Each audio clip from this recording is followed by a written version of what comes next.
Yo! What is up mga idol? So ngayon, panibagong tatuan at panibagong kagwapuhan na naman tayo mga idols, no? So ngayon mga idol, yung gagawin natin is oriental na naman. So second session din to mga idol, no? So para maging half sleeve wrap around din mga idol. So shout out nga pala sa ating client na si Boss Idol Marlon. So pangalawang balik niya to mga idol. Kung natatandaan nyo, may ginawa tayong koi fish, no?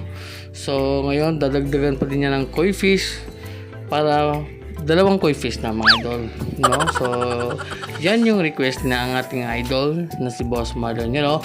Kung napapansin nyo, yun yung ating unang ginawa. Yan, healed na yan mga idol. Napakaganda niya mga idol. So yun, balik tayo sa ating tatuan. So yung mga needles pala na ginamit natin dito, yung mga sizes is tatlo lang mga idol. Yung lining is 5RL, tapos yung shading naman mga idol is 11RM at saka 15RM. Tapos yung ating voltahe dyan mga idol is nasa 6.0 hanggang 6.5.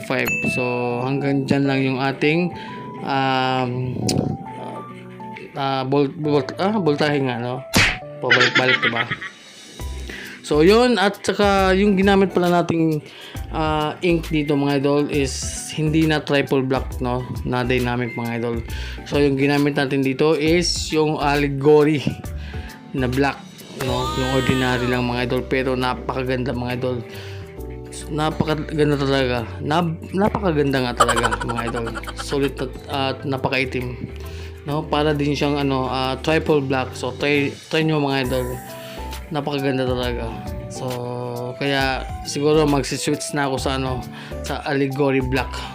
Wag yung ultra ha, kasi medyo yun, malapot, no? So yan, nag-highlights na tayo at yun, natapos na tayo, no? Yan si Boss Idol Marlon. So ito na yung aming final result mga idol after ng 8 hours of pain mga idol. So 8 oras na tatuan yan mga idol. So yan yung aming final result. Grabe, napaka-astig talaga at napakaganda rin mga idol, you know. Napakaganda talaga mga idol. Yun nga, napakaganda. At syempre salamat din sa ating client na talagang nagtitiwala sa atin. So shout out Boss Marlon. So hanggang dito na lang and God bless sa lahat.